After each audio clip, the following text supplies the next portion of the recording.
The Raven. Once upon a midnight dreary, while I pondered weak and weary over many a quaint and curious volume of forgotten lore, while I nodded nearly napping, suddenly there came a tapping, as of someone gently rapping at my chamber door. "'Tis some visitor," I muttered, "tapping at my chamber door. Only this, and nothing more." Distinctly I remember, it was in the bleak December, and each separate dying ember wrought its ghost upon the floor. Eagerly I wished the morrow, vainly I had sought to borrow from my books surcease of sorrow, sorrow for the lost Lenore, for the rare and radiant maiden whom the angels name Lenore, nameless here forevermore. And the silent and the silken, sad, uncertain rustling of each purple curtain thrilled me, filled me with fantastic terrors never felt before, so that now, to still the beating of my heart, I stood repeating, "'Tis some visitor entreating entrance at my chamber door, some late visitor entreating entrance at my chamber door. This it is, and nothing more." Presently my soul grew stronger, hesitating then no longer. "Sir," said I, "or madam, truly your forgiveness I implore, but the fact is I was napping, and so gently you came rapping, and so faintly you came tapping at my chamber door, that I scarce was sure I heard you." Here I opened wide the door. Darkness there, and nothing more.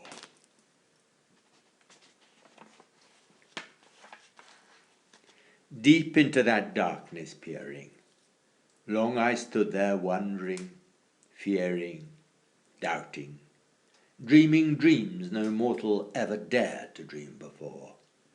But the silence was unbroken, and the stillness gave no token, and the only word there spoken was the whispered word, "Lenore."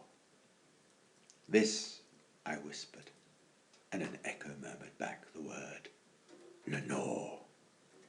Merely this, and nothing more.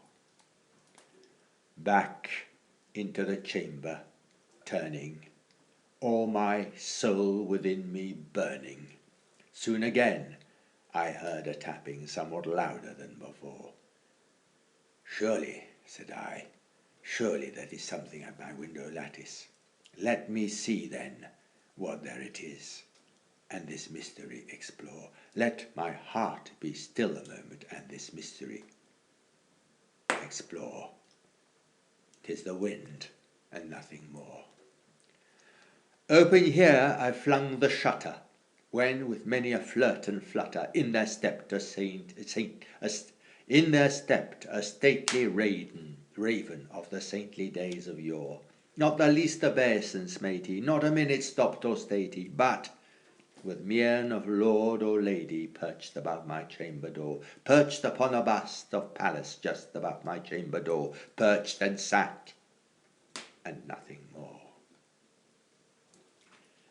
Then this ebony bird, beguiling my sad fancy into smiling, by the grave and stern decorum of the countenance it wore, "Though thy crest be shorn and shaven, thou," I said, "art sure no craven, ghastly, grim, and ancient raven wandering from the nightly shore. Tell me what thy lordly name is on the night's Plutonian shore."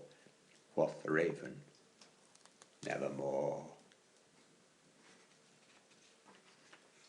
Much I marvelled, this ungainly fowl, to hear discourse so plainly, though its answer little meaning, little relevancy bore. For we cannot help agreeing that no living human being ever yet was blessed with seeing bird above his chamber door, bird or beast upon the sculptured bust above his chamber door, but such a name as Nevermore. But the raven, sitting lonely on the placid bust, spoke only that one word, as if his soul in that one word he did outpour. Nothing further than he uttered, not a feather than he fluttered, till I scarcely more than muttered, other friends have flown before. On the morrow he will leave me, as my hopes have flown before. Then the bird said, nevermore. Startled at the stillness broken by reply so aptly spoken, doubtless, said I, what it utters is its only stock and store, caught from some unhappy master, whom unmerciful disaster followed fast and followed faster, till his songs one burden bore, till the dirges of his hope that melancholy burden bore of never, nevermore. But the raven, still beguiling my sad fancy into smiling, straight I wheeled a cushioned seat in front of bird and bust and door.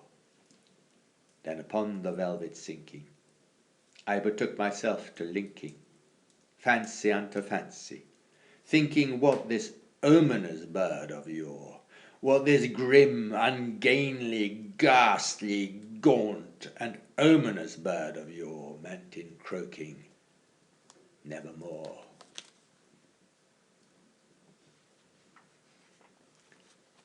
This I sat engaged in guessing, but no syllable expressing, to the fowl whose fiery eyes now burned into my bosom's core. This and more I sat divining, with my head at ease reclining on the cushion's velvet lining that the lamplight gloated o'er, but whose velvet violet lining with the lamplight gloating o'er she shall press her nevermore. Then methought the air grew denser, perfumed from an unseen censer, swung by seraphim whose footfalls tinkled on the tufted floor. Wretch, I cried, thy God hath lent thee, by these angels he hath sent thee, respite, respite and nepenthe from thy memories of Lenore. Quaff, oh quaff this gentle nepenthe, and forget this lost Lenore. Quoth the raven, nevermore.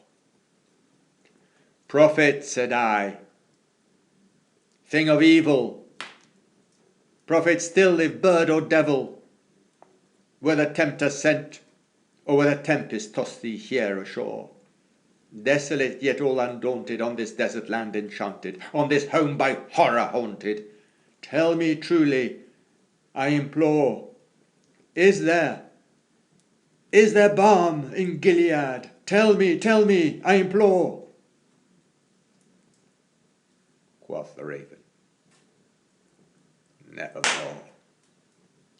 Prophet, said I, thing of evil, prophet still if bird or devil, by that heaven that bends above us, by that God we both adore, tell this soul with sorrow laden, if, within the distant Aidenn, it shall clasp a sainted maiden whom the angels name Lenore, clasp a rare and radiant maiden whom the angels name Lenore. Quoth the raven, nevermore.